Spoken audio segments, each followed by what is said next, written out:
Last section in chapter 10 covers the equation of the circle, which is given as parentheses x minus h squared plus y minus k squared equals r squared. So you know x and y, but what the heck are h and k? H and k are kind of fill-ins for x and y. You can see that they represent the center of the circle. Those coordinates, h and k, represent the center. They just don't want to use x and y again. R, as you know, for this whole chapter has been the radius. One key thing to note about the equation is notice that it's x minus h and y minus k. So if something shows up in an equation as x minus 2, the h value in that case is actually positive 2. The x coordinate for the center of the circle would be positive 2, just an example. So let's look at two examples here. We're going to write the equation for a circle with center 4, negative 3, and it has a radius of 5. So to do this, I'm going to use my equation, and I'm going to begin with x minus, the x coordinate is positive 4, so it's x minus 4, square it, plus y minus the y coordinate is negative. So I got to plug it in as a negative. Radius squared, so it's 5 squared. So we're going to simplify what we have right here. This part is fine. We're going to leave this x minus 4 squared, double negative. Let's make it y plus 3 squared.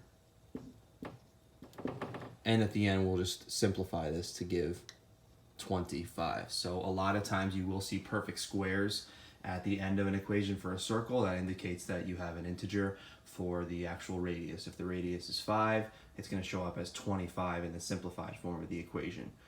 Radius of 8, you'll see 64, just another example.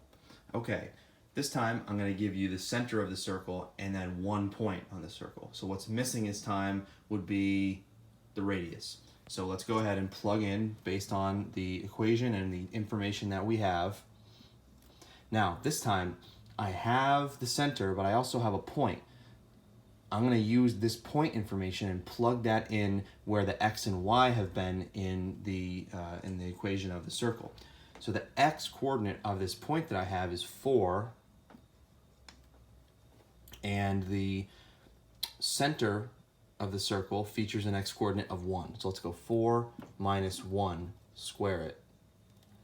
Now the y coordinate of the point given is 1, and it's going to be minus the y coordinate of the center, which is 4.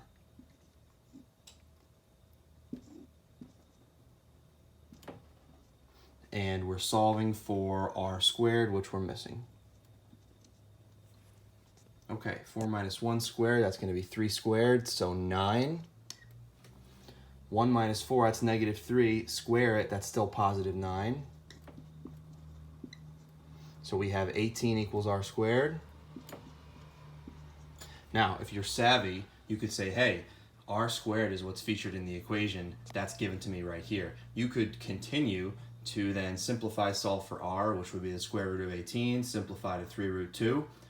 Then you take that radius 3 root 2, square it, and you wind up getting 18 again. So just based off of this right here, I have the r squared, which is going to complete my equation for the circle. So it's going to be x, pretty much going to model it based off of this. The x coordinate of the center was 1, plus y minus 4, and then the r squared value is 18. So that would be complete.